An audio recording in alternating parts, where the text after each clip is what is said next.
Welcome to OState Daily. Casey Porter here. So glad that you decided to tune in. Fans, today we have a very, very, very special guest. All-American tight end from Oklahoma State, 1993 to 1997, Alonzo Mays. Joins OState Daily. Alonzo, this is a wonderful honor for me. Thank you so much. No problem. Thanks for inviting me. Okay, man, I want to start with one of the biggest moments that I can remember of your career. Of course, you had some huge ones. 1997, John Hessler, Rick Neuheisel, they bring the Colorado Buffaloes into town. It's raining. It's a huge game for OSU. You catch a late touchdown pass from Tony Lindsay. First of all, take us through that play and what you remember of that game. Honestly, that was one of the best moments of being an Oklahoma State football player and a part of that program. Being able to enjoy a homecoming victory for the student body and also the alumni. That play was just a bootleg where Coach Les Miles, trusted Tony to be able to put him on the edge and not in the pocket, so he have a two option choice to run or pass. And fortunate enough, Colorado kind of double team, and I was able to break free. And Tony gave me a pass to let us seal the victory and celebrate a homecoming. Okay, man, let's take you back to your Oklahoma City Douglas days. And the first memory I want to take you to, I can remember it. Oh, man, I can remember it very well. Chad Meade, for those of you who remember Chad Meade from Woodward, was just a tremendous, tremendous baseball player there at Woodward.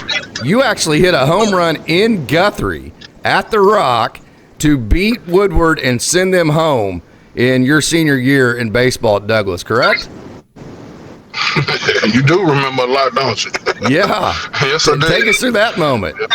Had some teammates that year that was very baseball oriented and loved to play the game, and had a coach that was into it. That was one of our fewest wins of the year that year, and one of the best moments because, like I say, it was a winner go home situation for state, and we got the opportunity to play an extra game. It was the seventh inning, dude threw a fastball down the middle, and I was able to turn on it and went over the left field fence, and we had fun that day as well and enjoyed it. And if you know anything about baseball today, I had a guy on the team that ended up winning the World Series with the Arizona Diamondbacks. Oh, really? By the name of Junior Spivey. So yeah, baseball is a part of my background. I've been playing it since I was 6, so it was nothing new. It was something that I was been playing and been a part of. So it was no fluke, but it was definitely a great moment in a sports history period for me. Man, I did not realize actually that Junior Spivey was on that team. That is absolutely incredible. So I got to ask you, what feels better, a game-winning home run or a game-winning catch for a touchdown? You can't separate the two at all. All right, separate them at all. Yeah, all right. Let's stay at your time at Oklahoma City Douglas. Stanford White, I know he meant so much to so many guys. Matter of fact, the whole facility is named after him there at Douglas. So Moses Miller Stadium, but the entire facility named after Stanford White. Just a legendary coach in football. We'll get into your basketball at Douglas as well under Coach Cudjo, but he died just a couple of years ago. I know he's meant a lot to a lot of people, so talk about him. SW1 is what we call him. That was his nickname, Stanford White. He was a great man, definitely a community leader, focused on educating us about our history, definitely about the east side of Oklahoma, how it grew and how it nurtured a whole demographic of people to change and improve their way of living and their way of thoughts.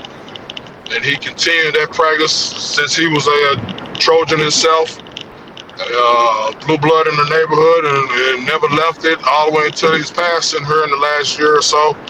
The man never changed. He always was there as a person of wealth of knowledge, somebody you can always go back to he was our neighborhood encyclopedia. And truth be told, there was nothing that he really did not know about that was historical, and nothing that he knew about that was not inspirational, life-changing information, and he provided that for us in a lot of ways by just being associated with him and just having him in our views to know that we have this iconic of a person who has the wealth of knowledge and experiences to share, and he was not embarrassed to share that at all.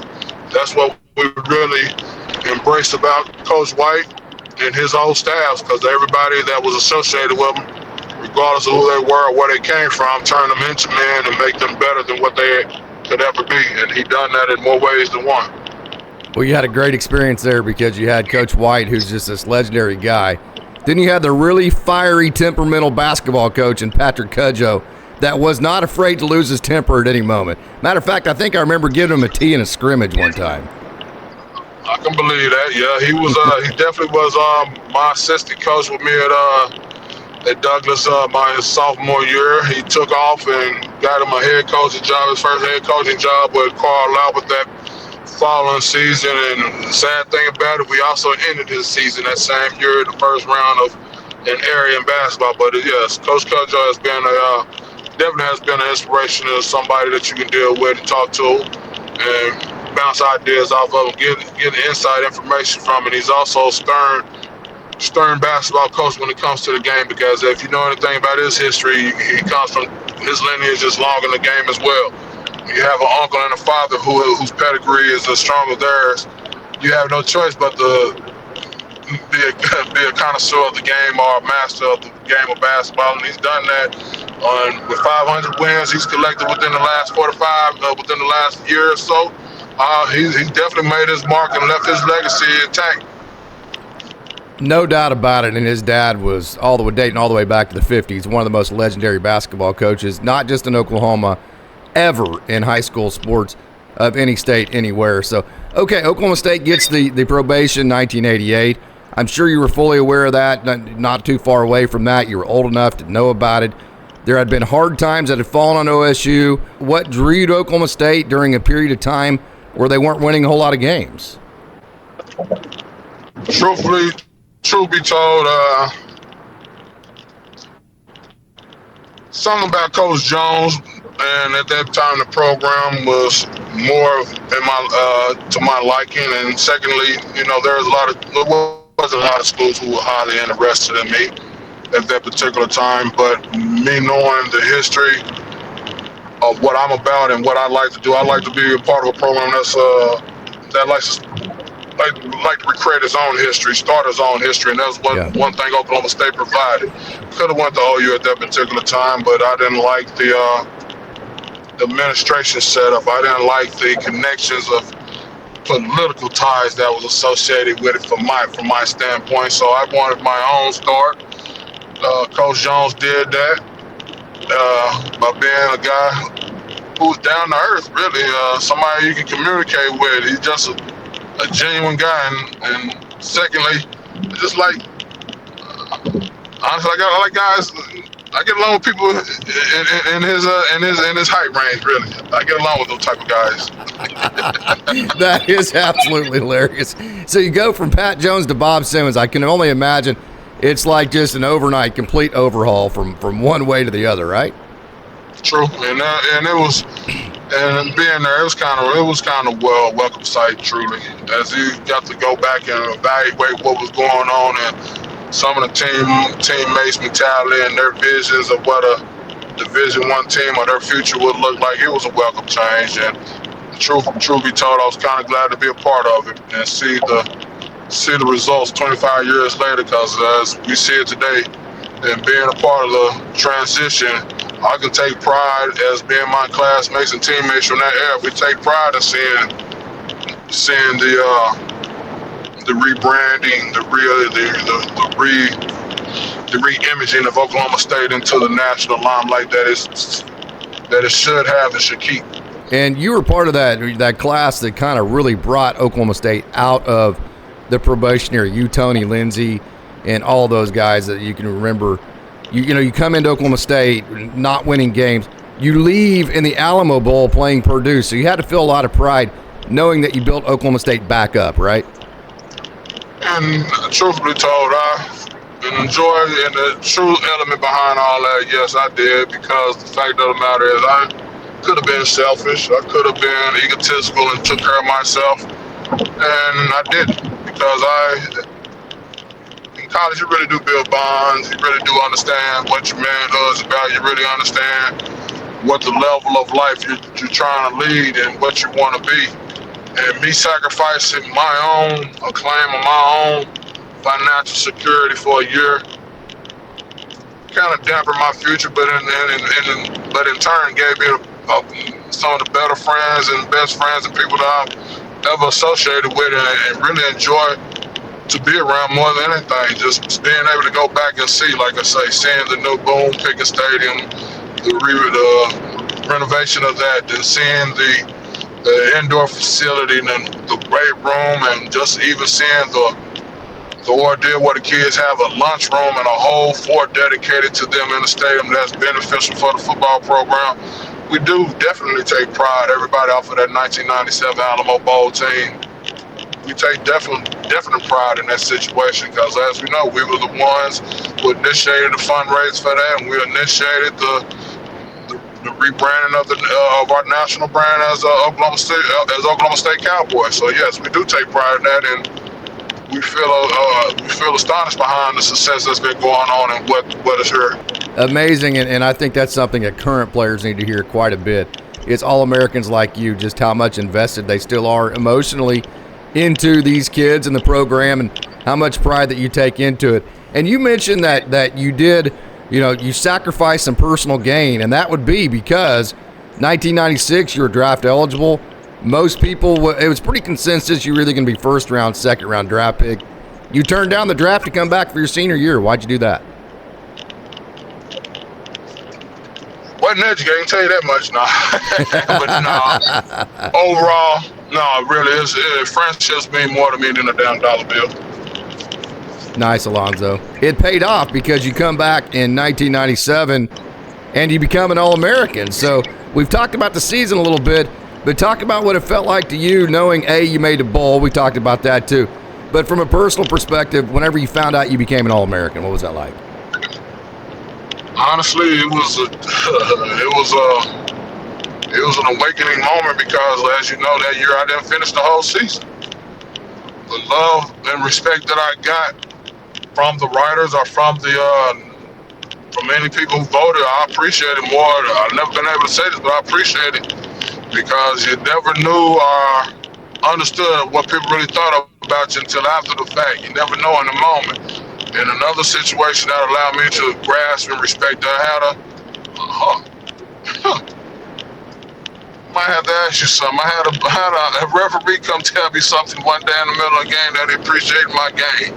So I definitely had never took that lightly and understood that there's things to be respected about myself and that I should take homage in that and go on and fulfill those opportunities that present themselves. And that was one of them, just coming back. And like you say, you come to Oklahoma State, came to Oklahoma State, they was on probation. Everybody wants to go to a bowl game. You sit up you got tired of sitting up every New Year's watching Orange Bowl games, OU Sartell playing Penn State or Nebraska playing Miami. You got tired of watching all that and not having your own chance. And you have a chance, you got a season, and I didn't want to pass that up. I really didn't want to pass that up. Now, you never got to actually play with Marcellus Rivers at Douglas. Marcellus did not go to Douglas his freshman year, which would have been your senior year at Douglas. But Greg Richmond did play with your younger brother, so I know you know all about Greg. He was a great triple option quarterback there for Stanford White at Douglas High School. They were really good there in the early 2000s too. So, hey, do you kind of feel like you opened up a pipeline to OSU from Douglas? Because it seemed like you did. I was part of a historical rich school that has produced and manufactured young men or men into predominant decent football players, and some who have took the acclaim to new heights with their football skills. The names of Thomas Hollywood Henderson, I've been a big coach by the great Ben Hart. And you have Mr. Chandler. There's a lot of names. We have the Tony Ray Burns, the Ended up going to OU. I have to say Tucker's, that's somebody that I see, watch myself. So there's a lot of guys in between the 60s, 70s, and 80s up to the 90s that I could put my finger on to say I could use for inspiration and motivational tools to fulfill my own dreams or aspirations. And those are some of the names that I got to hear from Coach White pass stories to us about what went on and how it goes down. You're a great basketball player back in Douglas. You mentioned that just a minute ago. And in 1997, your last year after you'd finished your last year in football, Oklahoma State on the basketball court had 4 season-ending injuries. Jason Skayer quits. All of a sudden now, R.W. McQuarters and Alonzo Mays is on the basketball team. That would have to be a really cool experience for you, right? Yes, it truly was. I have to honestly thank Keontae Roberts and Maurice Robinson behind that situation. Keontae Roberts being an Oklahoma City resident and same class as graduating class, we got to compete against each other AAU-wise. He was on another squad, but him also knowing my background and at Douglas, he knows that there were some skills there. And on top of that, Coach Sutton knew that I came from a well-coached program and highly respected program, as he recruited a couple of kids himself to play for him, and he knew that I was not shabby. So yes, it was I was fortunate to assist them and help them out, and got a couple of wins and got to travel with them to the NIT. So that was definitely a great experience and didn't take lightly, and appreciate him, and was blessed to see Coach Sutton before his passing at a game. So yes, it's definitely something that he even remembered and recalls and respected. So yes, I had nothing but the utmost respect for being a. Take us through draft day, what it was like when you found out you were getting drafted, and all those moments for you. Yes, 97 draft was definitely an experience that anybody would not want to experience, or best to experience if you're in a positive situation. Yeah. So that day was a teeter-totter for me. As you know, end of my senior year college career with shoulder surgery. Never finished my college career correctly in the bowl game. So a lot of things in my mind was never put out there for professional football. I was trying to mark off my accomplishments as I go, and being finishing every game as a senior, finishing in a bowl game was my objective. So being drafted was really a depressing moment because I wasn't really fully prepared and was looking forward to it. I was still sickening because of my undefeated season that I lost in my number 12 ranking. Yeah. I really took being drafted as employment. I didn't see nothing special behind it at the particular time because I wanted to accomplish something at Oklahoma State far beyond. And I even thought I could be in the Heisman running that year, and I was trying to really do that. So being drafted was just a joy. It was fun being drafted to the Bears by Dave Wannstedt and the late, great Mr. Mark Hadley, which I didn't ever know at that time was an Oklahoma State alum. I learned that over time and respected him and got to know him. So it was really home away from home type of environment for me, and I appreciate the administration for that. And showing a young guy from Oklahoma, small state of Oklahoma, what big city living is all about, because that definitely was big city. What was the NFL like? Work. Yeah. Most people look at it as job, and most people look at it as fun and entertainment. No, it's really work for me. Everything's been work. I never took this stuff lightly. I took it serious to a sense that I know I had to never burn no bridges or mess over nobody, because right now, you know, you was in life for real. And at that particular time, you're definitely in a whirlwind. You're trying to figure out who you are, figuring out which way to go, figuring out what's right. So life in the NFL was just a whirlwind that first year. So now you're the DC at John Marshall. So first of all, talk about that. We'll get into your career after football, but let's start with right now. You're the DC at John Marshall. You got El Reno coming up Friday. Did you get to coach with Rashawn Woods there at John Marshall?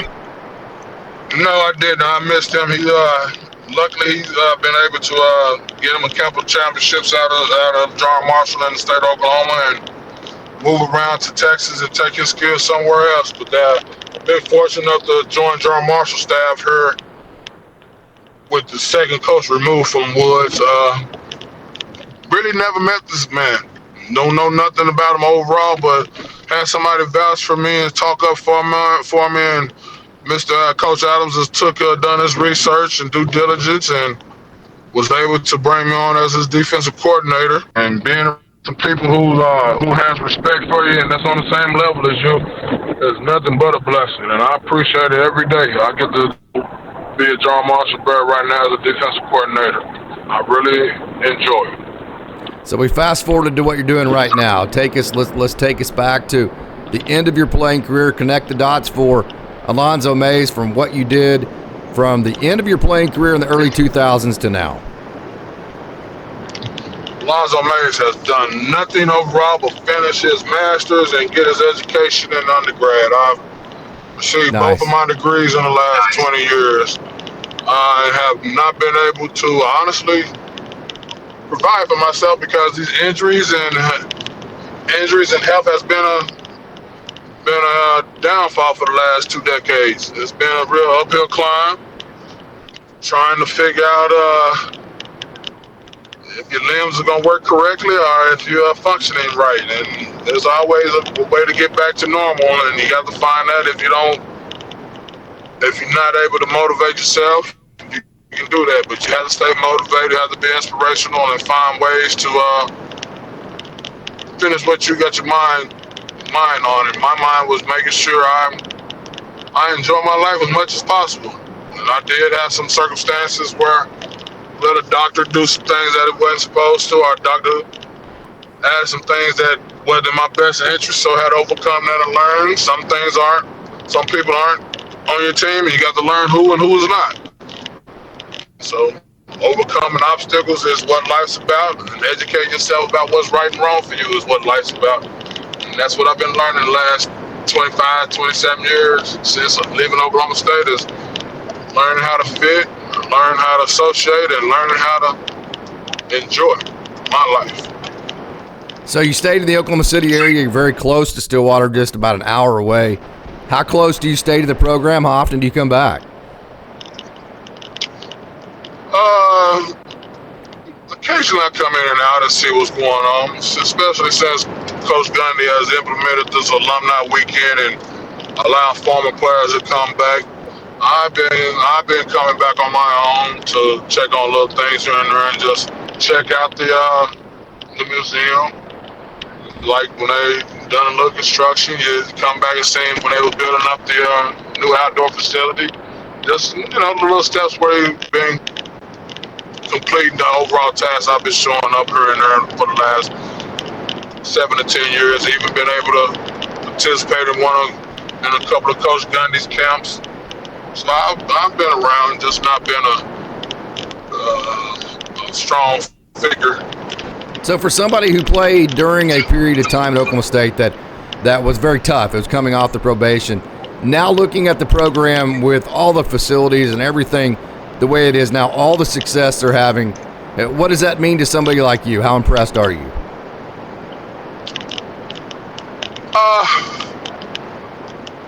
There's been some things over the past decade or so that I can take pride in and take ownership of seeing the success within the program. But there's also been some things that I wish the program has taken itself to the top of echelon and maintained itself. That's where I really wish we took the program and maintained, because like you say, our alumni have done their job. They have put the program on the pedestal with everybody else when it comes to facilities. There's opportunities for kids. The state has growth. I mean, the state provides everything for anybody, for any child to come or any young man to gain anything he wants by coming to Oklahoma State. I just wish we could take our national attention that we have and make it a more dominant national presence. Yeah. I think a lot of Oklahoma State fans feel the exact same way as you do there, Alonzo. This has been a wonderful honor for me. Wonderful conversation. Great to get catch up with you and to get you on an interview here. So thank you so much for joining. One last question for me, just final thoughts overall of your experience at OSU, maybe some of your best moments, and just overall thoughts. Best thoughts, overall moments have been Oklahoma State has been a safe haven, a place of luxury for me, a place of sanctuary. The greatest thing Oklahoma State has given me is associating with people in different demographics from all over the state, all over the United States, and learn, get different experiences and educate myself behind every other people's locations, other people's hometowns. Just understanding the world through other people's hometowns. You learn a lot by just associating and meeting people from Washington, D.C. You met people all the way from Detroit. Then you didn't come back, you met somebody all the way from Virginia.